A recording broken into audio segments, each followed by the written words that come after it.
Bom dia, meus alunos da turma 2000. Tudo bem com vocês? Espero que todos estejam bem, meus queridos. Aqui é a professora Andréa Santos, de língua portuguesa, e conforme o combinado no nosso roteiro de estudos, hoje nós iremos fazer a correção do capítulo 24, que fala da leitura de artes plásticas, ok? Bom, estamos encerrando agora o nosso livro de interpretação textual, o livro 6. Ok, pessoal? Então, todos comigo, vamos lá? Vamos agora para a página 45, último capítulo, capítulo 24 do livro de atividades, perdoe-me, do livro de interpretação textual. Então, vamos fazer agora as atividades para a sala. Vamos corrigir?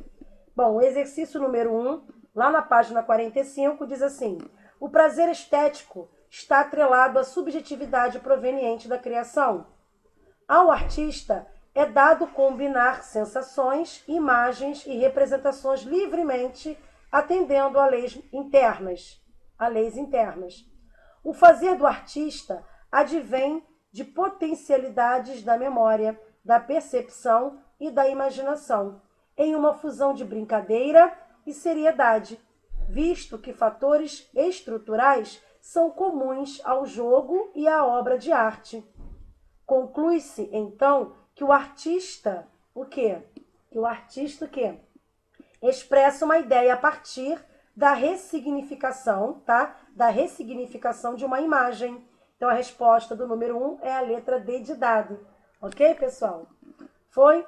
Então, segundo o enunciado, né, a criação artística é um jogo que consiste, tá, em combinar sensações, imagens e representações livremente, né, atendendo a leis internas, tá? Isso significa que o artista expressa uma ideia a partir de um significado subjetivo que surge, né, da forma como ele percebe, né, e imagina a obra de arte, ok?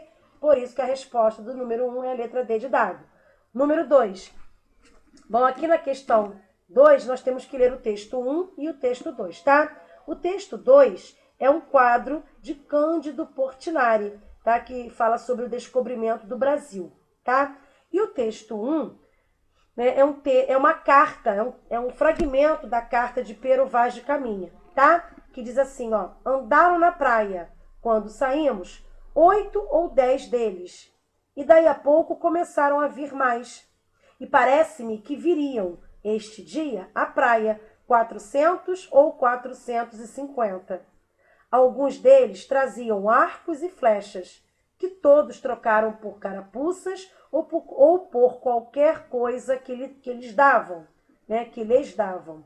Andavam todos tão bem dispostos, tão bem feitos e galantes, com suas tinturas que muito agradavam.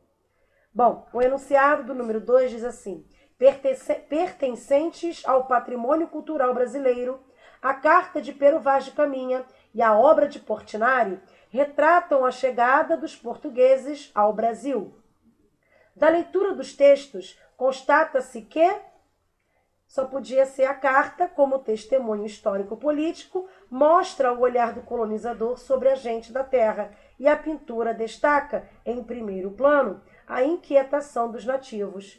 Então, só poderia ser a letra C, tá? Número 2, letra C. Então, a carta aqui de Pero Vaz de Caminha, né, revela a perspectiva, né, otimista do colonizador, tá? Enquanto a obra de Cândido Portinari revela a surpresa, né, e a preocupação dos nativos ao apontar para o horizonte, ok? Bom, agora nós temos aqui duas imagens, né, duas pinturas, um de Cândido Portinari e o outro de Sebastião Salgado, né? São duas pinturas, uma de Cândido Portinari e a outra pintura de Sebastião Salgado. E aqui o enunciado da questão número 3 diz assim, ó: Cândido Portinari e Sebastião Salgado, recorrendo a distintas manifestações artísticas, respectivamente pintura e fotografia, assim, a outra era fotografia, né? Podem ser considerados intérpretes do Brasil, entre aspas, intérpretes do Brasil. Com base na leitura das imagens anterior, é correto afirmar que é correto afirmar que o mundo do trabalhador rural brasileiro é reconhecível pelo diálogo e confronto entre as diferentes interpretações feitas em épocas distintas que oferecem um sentido à realidade. Só poderia ser a letra E. Ok, pessoal? Letra E. Então, aqui, a obra de Portinari, né, datada aqui no ano de 1934, e a de Sebastião Salgado, datado do ano de 1985, dialogam a partir da mesma temática explorada por meio de diferentes linguagens visuais. No caso aqui, a pintura e a fotografia, respectivamente. Ok? Bom, vamos agora para a questão de número 4. A arte brasileira sempre teve como representação poética a arquitetura eclética, a escultura e a pintura neoclássica, até o momento do rompimento com o academicismo no Brasil. No início do século XX, um evento artístico de vanguarda desponta no cenário artístico, principalmente nas artes plásticas. Trata-se só poderia ser da Semana da Arte Moderna, letra D de dado.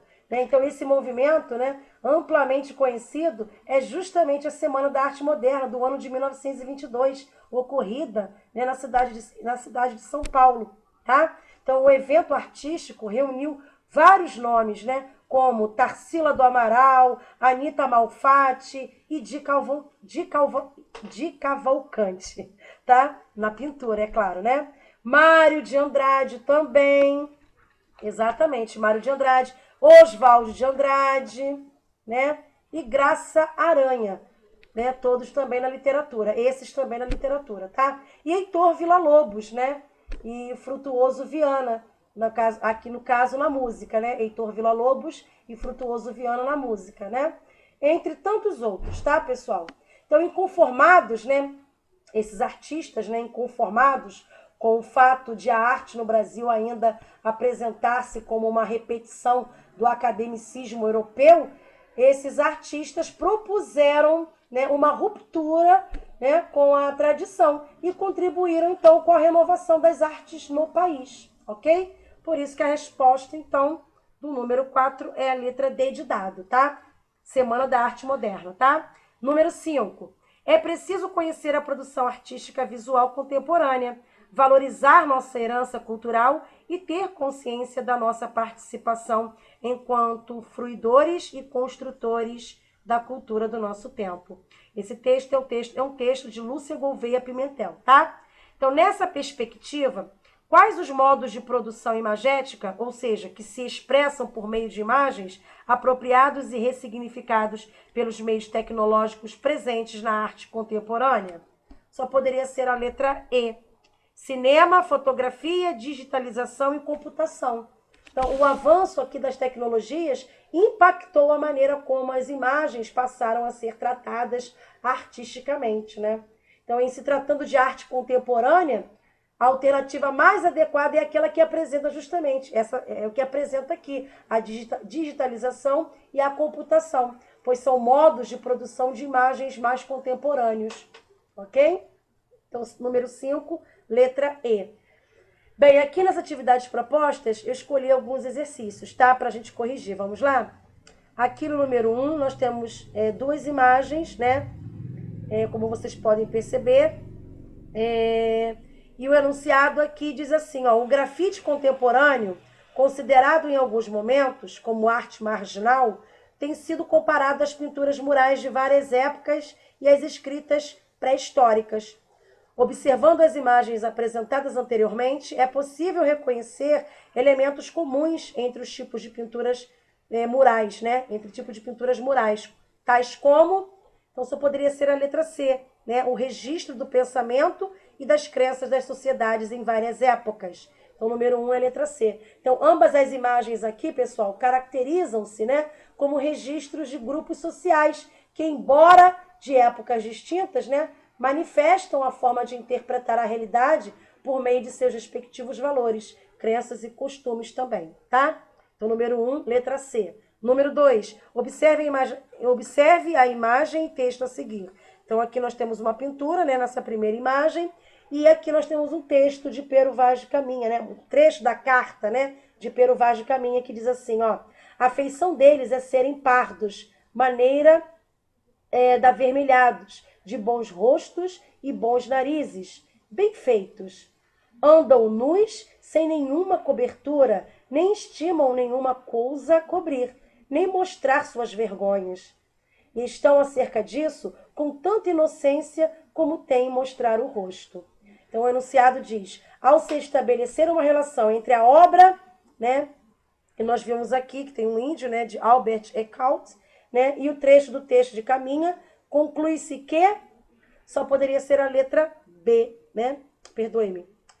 Letra C, tá? Ok. Letra C, ok? Que diz assim: a pintura e o texto têm uma característica em comum, que é representar o habitante das terras que sofreriam um processo colonizador. Então, o número 2 é a letra C, ok, pessoal? Então, a construção discursiva aqui e imagética do indígena, né, foi importante para a justificação dos processos colonizadores, ok? Tidos, né, como bárbaros e sem cultura, né, os nativos foram submetidos à força dos colonizadores que, de forma etnocêntrica, buscaram compreender a cultura do outro com base nas referências de sua própria cultura, ok? Então, número 2 é a letra C. Número 3. Os signos visuais como meios de comunicação são classificados em categorias de acordo com seus significados. A categoria denominada indício corresponde aos signos visuais que têm origem em formas ou situações naturais ou casuais, as quais, devido à ocorrência em circunstâncias idênticas, muitas vezes repetidas, indicam algo e adquirem significado. Por exemplo, nuvens negras indicam tempestade. Com base nesse conceito, escolha a opção que representa um signo da categoria dos indícios. Bom, a resposta do número 3 só poderia ser a letra B de bola, tá? A imagem de um passo, né, pode ser considerado um signo da categoria dos indícios, pois tem origem, né? Pois tem origem em uma situação casual que indica a passagem humana em determinado lugar, ok? Então, número 3, letra B de bola. Aqui no número 4 diz assim, nós temos uma pintura, né? Um quadro, né? Aí diz assim no enunciado: na obra Entrudo, de Jean-Baptiste Debré, né, apresentada anteriormente, o quê? Só poderia ser a letra D de dado. Observa-se a composição harmoniosa e destacam-se as imagens que representam figuras humanas, né? Então, na obra Entrudo, né, destaca-se essa harmonia das formas, né, e das figuras representadas, prezando pela apresentação das feições e dos costumes dos escravos. Então, número 4, a letra D de dado, tá? A resposta. Já no número 5, tá assim, ó, observe a imagem a seguir. Nós temos aqui uma pintura, né, um quadro de Tarsila do Amaral. E o enunciado diz assim, vamos ver aqui, o modernismo brasileiro teve forte influência das vanguardas europeias. A partir da Semana da Arte Moderna, esses conceitos passaram a fazer parte da arte brasileira definitivamente. Tomando como referência o quadro O Mamoeiro, identifica-se que nas artes plásticas, bom, só poderia ser a letra B de bola, né? A forma estética ganha linhas retas e valoriza o cotidiano. Então, analisando aqui a pintura, né, O Mamoeiro, de Tarsila do Amaral, nós percebemos que a artista, ela optou por utilizar linhas retas, né, e formas geométricas na representação dessa paisagem aqui, ok? Então, o passeio com os filhos, né, e a presença de roupas nos varais são elementos que aludem a aspectos cotidianos, não é isso? Bem, vamos lá? Agora, exercício número 6. Vamos lá? Na busca constante pela sua evolução, o ser humano vem alternando, olha aí, ó, o ser humano vem alternando a sua maneira de pensar, de sentir e de criar. Nas últimas décadas do século XVIII e no início do século XIX, os artistas criaram obras em que predominam o equilíbrio e a simetria de formas e cores, imprimindo um estilo caracterizado pela imagem da respeitabilidade, da sobriedade, do concreto e do civismo. Esses artistas misturavam o passado ao presente, retratando as personagens da nobreza e da burguesia, além de cenas míticas e histórias cheias de vigor. Bom, atualmente os artistas apropriam-se de desenhos, charges, grafismo e até de ilustrações de livros para compor obras em que se misturam personagens de diferentes épocas, como na seguinte passagem. Bom, a resposta aqui, pessoal, só poderia ser a letra E, tá? Então, aqui vocês podem marcar a letra E. Então, na obra aqui, né, tem-se uma paródia, né, de Mona Lisa, né, o famoso quadro do pintor renascentista italiano, né, renascentista italiano Leonardo da Vinci, tá? Aplicada, né, a uma foto da personagem, né, Mr. Bean, representada pelo comediante inglês Rowan Atkinson, ok? Então, o rosto deste ator, né, substitui o da imagem original, ok? Bom, vamos lá?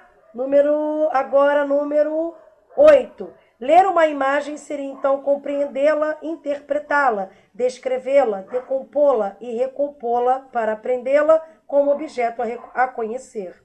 Sobre o tema tratado no trecho anterior, citado por Analice Dutra Pilar, é correto afirmar que só poderia ser a letra D de dado. É possível ler uma imagem de modos diferentes, a partir de análise dos atributos iconográficos ou estéticos, por exemplo. Então, só poderia ser a letra D de dado. Número 8, letra D. O número 7, pessoal, a resposta é a letra C, tá? No número 7. E no número 8, letra D de dado. Então, a leitura aqui de uma imagem, né, pode ser realizada a partir de várias perspectivas, considerando-se os símbolos e atributos da composição artística, né? Ou ainda as suas características estéticas, ok? Bem, vamos agora para a última questão, número 10. Vamos lá? O número 9, a resposta do número 9 é a letra C, ok? Número 9, letra C. E agora, número 10, última questão. Cândido Portinari, um dos mais importantes artistas do Brasil no século XX, tratou de diferentes aspectos da realidade brasileira em seus quadros. Então, só poderia... Aí a gente vai ver que os 4, né? Tem 4 imagens aqui. Uma, né? A primeira, a segunda, a terceira, a quarta. E aqui o enunciado diz assim, ó. Sobre a temática dos retirantes, né? Portinari também escreveu o seguinte poema. Os retirantes vêm vindo com trouxas e embrulhos. Vêm das terras secas e escuras, pedregulhos doloridos como fagulhas de carvão aceso, corpos disformes, uns panos sujos, rasgados e sem cor, dependurados, homens de enorme ventre bojudo, mulheres com trouxas caídas para o lado, pançudas, carregando ao colo um garoto, choramingando, remelento. Bom, das 4 obras reproduzidas, assinale aquelas que abordam a problemática retratada no poema. Só poderia ser a resposta de letra C, somente a segunda e a terceira obra. Ok, pessoal? Número 10, letra C. Então, as obras número 2 e 3, né, são as únicas que se referem à temática dos retirantes. Ok? Então, vocês podem marcar aí a letra C. Ok? Letra C. Tá bom? Número 10, letra C. Bom, pessoal, nós encerramos aqui a correção dos nossos exercícios de sala e de casa do último capítulo, né? Capítulo 24 do livro de interpretação textual. Quero desejar a todos vocês, tá? Um lindo e maravilhoso dia. Fiquem todos com Deus. Cuidem-se, né?